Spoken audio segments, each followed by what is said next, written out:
안녕하십니까. 송프로 실전 경매 송프로입니다. 오늘은 주제가요.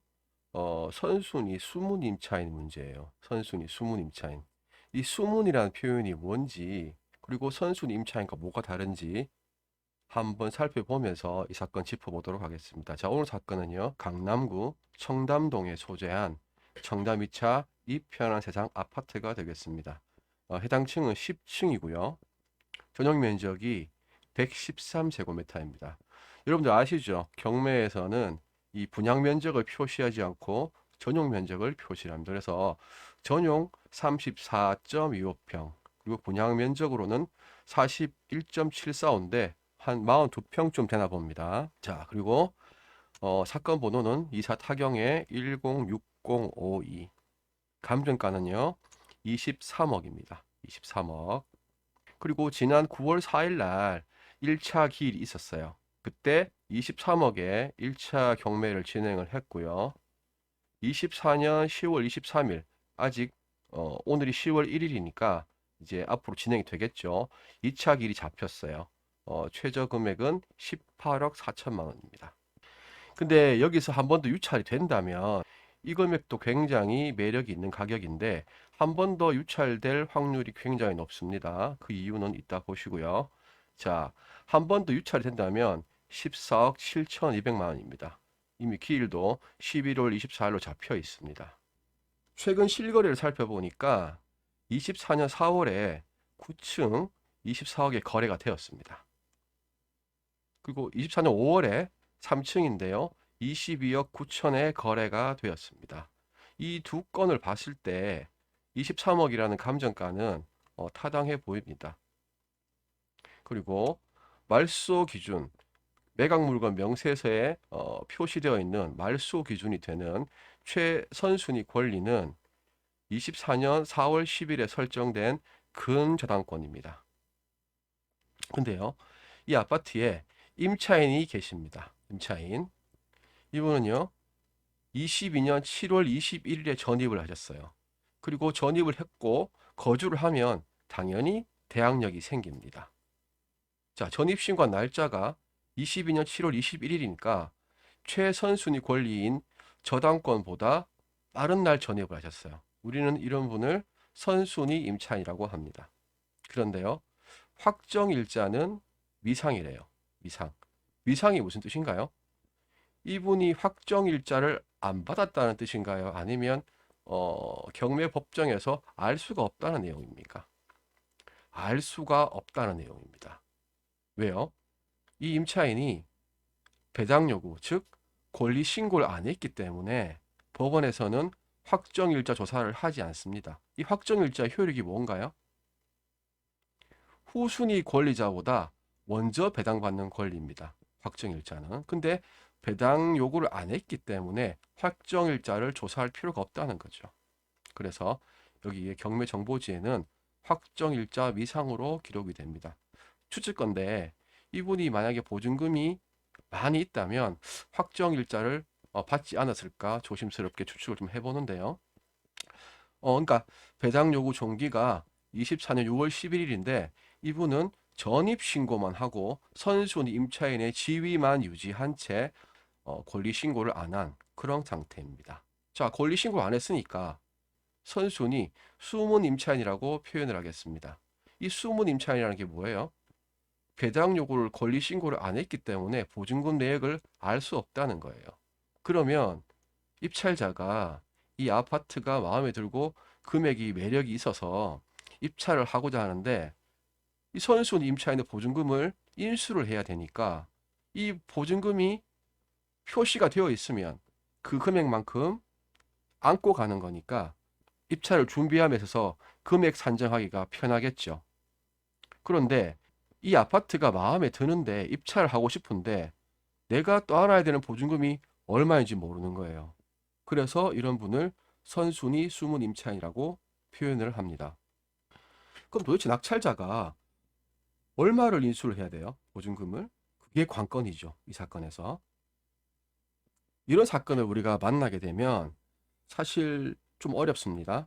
어려운데 저 같은 경우는 전체 히스토리를 살펴봅니다. 그리고 탐색을 하고 나름 유추를 하고, 그래서 그 유추된 정보를 바탕으로 발품을 팔아서 내가 발견한 정보가 맞으면 이제 입찰을 하는 거죠.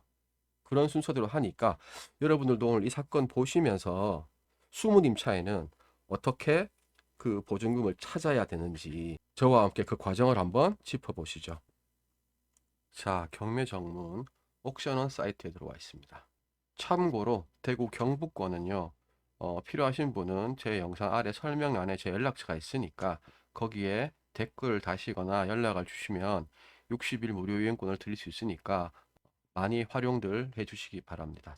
자, 시작할게요. 서울특별시 강남구 청담동에 있는 청담 2차 2편안입니다. 202동 10층 1004호고요. 자, 감정가는 23억입니다. 23억이고 면적은 아까 말씀드렸죠. 전용 113, 그리고 토지 건물 일괄 매각이고 임의경매입니다. 임의경매란 말은 저당권 실행이죠. 채권자가 대부업체네요. 그래서 9월 4일 날 23억에 한번 시작을 했는데 유찰되었습니다. 그래서 다가오는 10월 23일 날 18억 4천만 원에 다시 시작을 하는 사건입니다. 이 아파트는요, 15층 중에 10층이고 사용 승인은 2006년도 4월 27일입니다. 감정가는 건물 감정이 6억 9천만 원, 토지 감정이 16억 1천만 원입니다. 역시 청담동이네요. 자, 전체 대지 면적 중에 60.8에 대한 대지권의 감정이 16억 1천이라는 얘기입니다. 굉장하죠? 예, 역시 강남입니다. 이제 임차인을 볼 건데요. 임차인이 한 분 계시고, 자, 아까 설명드렸다시피 전입일자만 있고 확정일자는 미상입니다.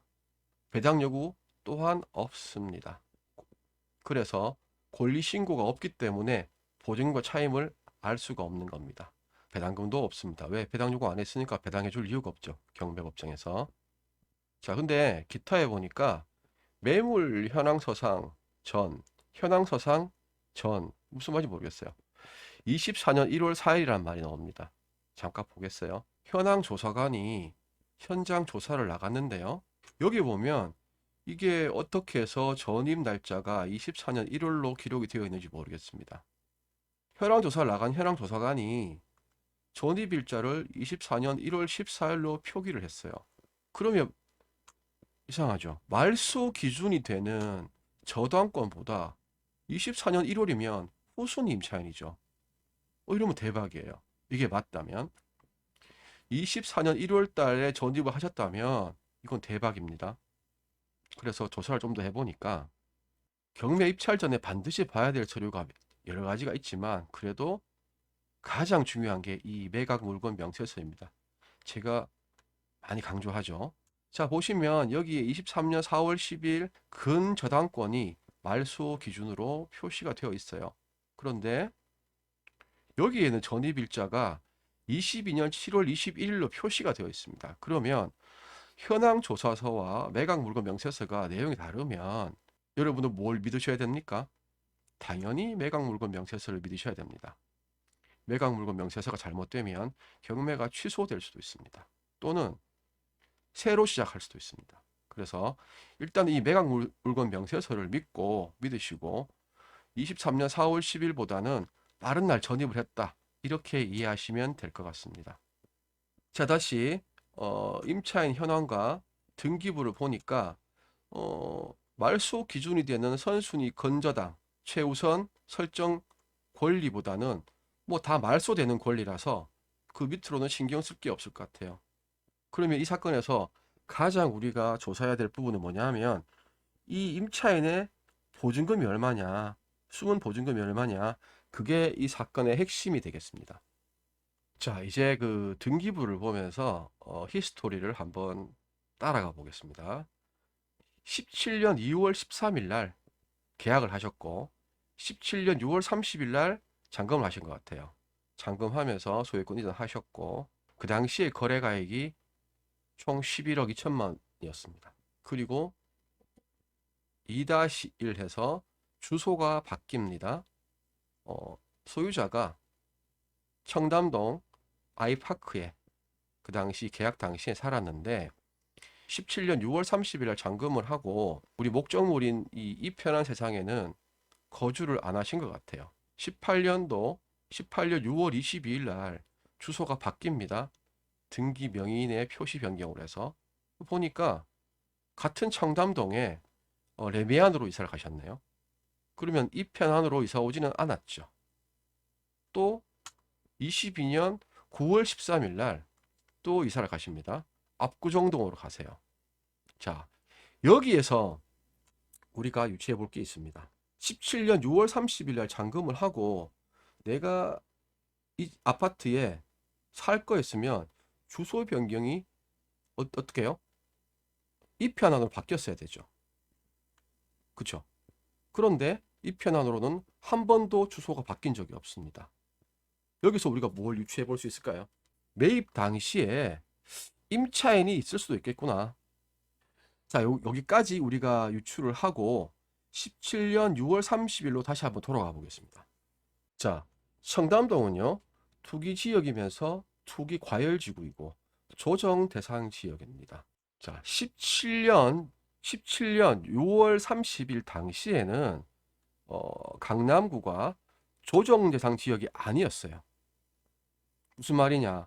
대출도 자유롭게 나왔을 거고 취득하는데 중과세도 없었을 겁니다.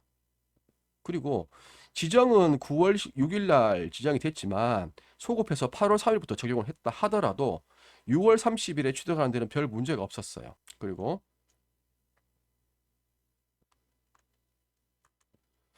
투기 과열 지구도 강남구는 8월 3일에 지정이 됩니다.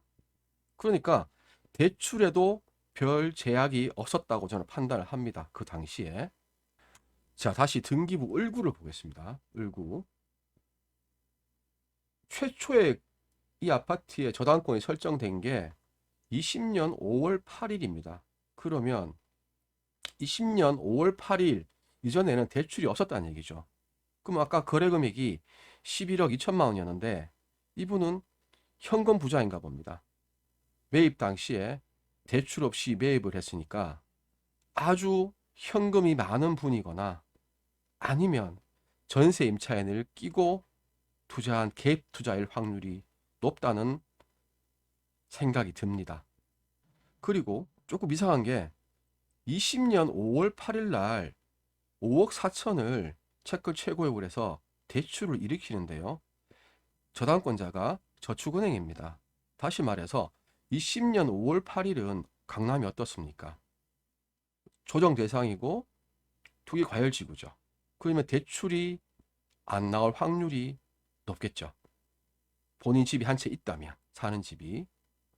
그러니까 저축은행에서 돈을 빌린 게 아닌가라는 추측을 해보고요. 그 다음에 5월 8일 날 돈을 빌려서 약 2달 뒤에 돈을 갚아버려요. 2달 뒤에. 그리고 약 3년 뒤에 채권 최고액 1억 3천 해서 또 대부업체에서 돈을 빌립니다. 지금 경매 사건에서 이 근저당권이 최선순위 권리가 되고 이 대부업체에서 경매를 진행한 사건입니다. 자, 한번 생각해 보자고요. 11억 2천에 집을 샀는데 아무리 대출이 안 나와도 대부업체에서 지금 22, 3억 하는데 이자를 많이 준다고 하는데 1억밖에 안 빌려줍니다. 그 앞에는 다 말소가 됐어요. 대출이. 느낌 오죠? 아, 이 사건에서 임차인이 있는데 보증금이 꽤나 많이 있겠구나 라는 걸 느끼셔야 됩니다. 자, 다시 앞에 앞에 선 대출을 말소한 게 20년이고요. 날짜가 중요합니다. 7월 20일입니다. 7월 20일. 이게 하나의 단서가 됩니다. 어떤 거냐고요? 7월 20일. 자, 이 임차인이 전입 날짜가 7월 21일입니다. 22년 7월 21일. 그럼 딱 2년 터울이죠. 20년 7월 20일 말소했고 또 2년 뒤에 새로운 분이 전입을 했고 무슨 말입니까? 전 임차인이 있었다는 거예요. 자, 여기서 집값 상승을 좀 보자고요. 애초에 17년 6월 30일 날 취득했을 때 11억 2천만 원입니다. 지금 24년 10월 1일 기준 감정가 23억입니다. 거의 2배 폭등했죠. 집값이. 그러면 전세금은 어때요? 전세금도 당연히 올라가겠죠. 자, 17년도에 매입을 할 당시에는 대출을 일으키지 않았어요. 무슨 연유가 있는지 모르지만. 근데 3년이 지나서 대출을 저축은행에서 일으킵니다. 그 다음에 약 두어 달 뒤에 이 대출을 상환을 시켜버립니다. 여기서 저는 단서를 좀 찾으려고 합니다. 이 5억 4천을 빌렸다는 얘기는 뭡니까? 임차인이 그 당시에 있었고 그 임차 보증금을 내어줘야 되는 상황인 것 같아요. 그래서 부랴부랴 저축은행에서 돈을 빌려서 보증금을 반환한 것으로 보입니다. 그러면서 2개월 뒤에 이 대출을 갚습니다. 7월 20일 날. 그러면 새로운 임차인이 들어왔겠죠. 집값이 폭등을 했으니까 전세금도 많이 받았겠죠.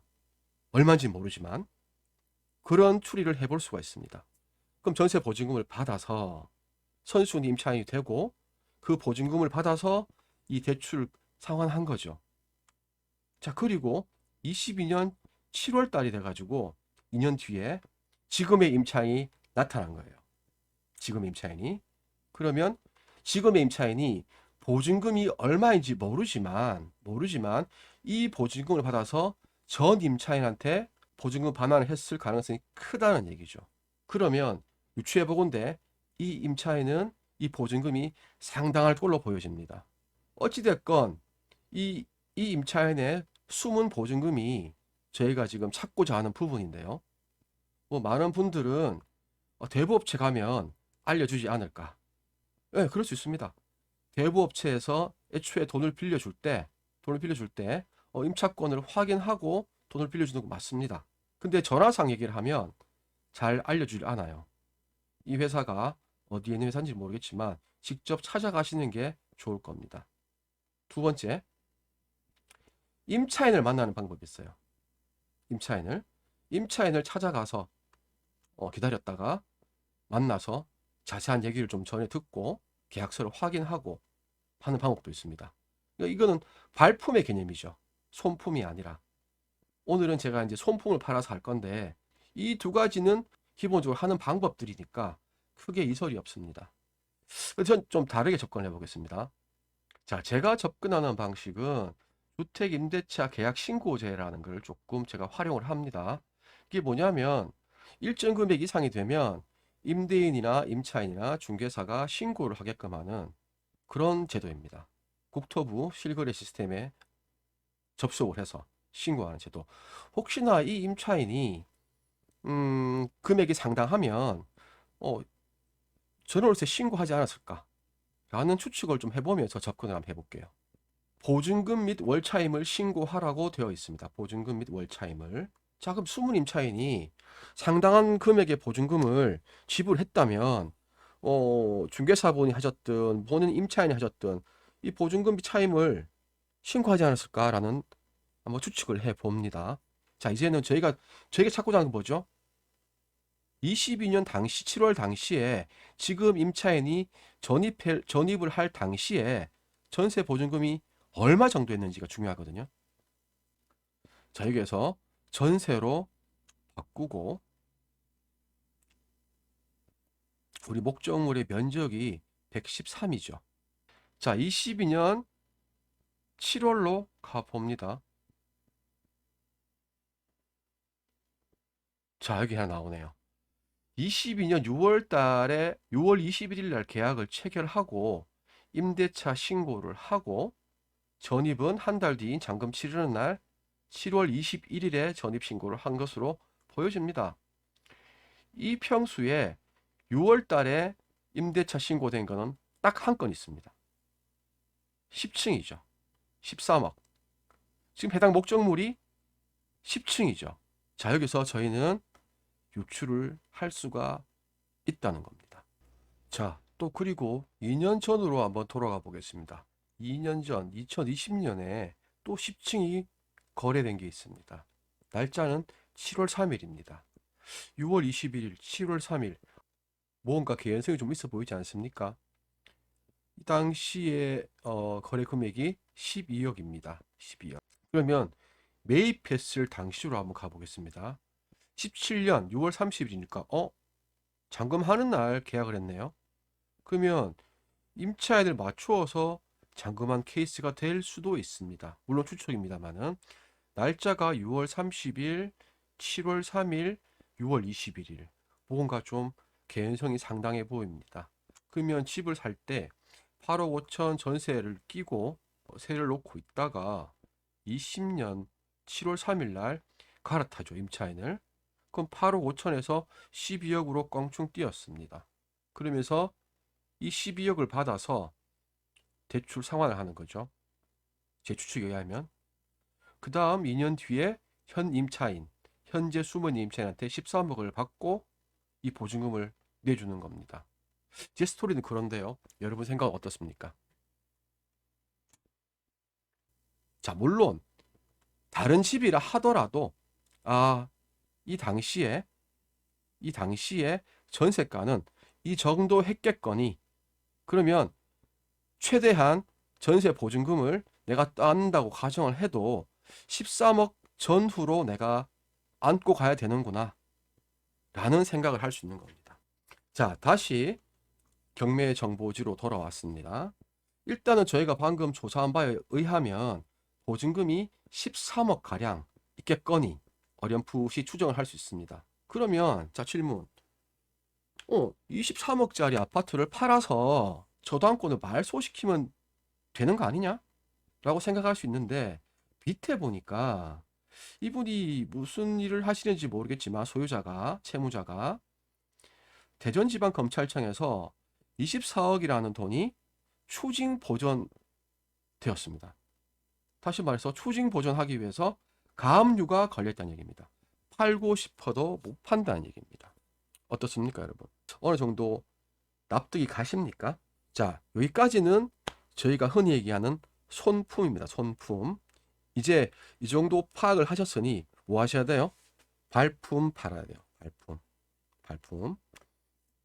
발품을 팔아서 대부업체 가서 확인을 한번 해 보시든 아니면 임차인을 한번 만나 보시든 그렇게 한번 해 보시면 좋을 것 같습니다. 자, 다시 경매 사건으로 돌아와서 지금 저희가 방금 조사한 내용은 숨은 임차인이 13억 정도의 보증금이 있는 걸로 보여집니다. 지금 10월 달에 진행되는 이 경매에 입찰을 하는 게 옳을까요? 만약 여기서 19억에 낙찰이 된다면 추가로 13억을 더 지불해야 되는 불행한 사태가 발생하는 거죠. 여러분 생각은 어떻습니까? 여기서 입찰을 하실 용기가 있습니까? 경매 전문가들은요, 이런 사건을 굉장히 좋아합니다. 왜요? 일반인들은 감히 엄두를 못 내니까 쉽게 접근할 수 없는 부분들이니까. 이 아파트에 한번 도전해 보실 분들은 반드시 현장 조사를 하셔서 아까 나왔던 그 대부업체나 임차인을 꼭 한번 만나보셔서 서류상 확인을 해 보시기 바랍니다. 그리고 입찰가를 산정하시기 바랍니다. 오늘 여기까지 선순위 숨은 임차인에 대해서 말씀을 드렸습니다. 오늘도 행복한 경매하시기 바랍니다. 감사합니다.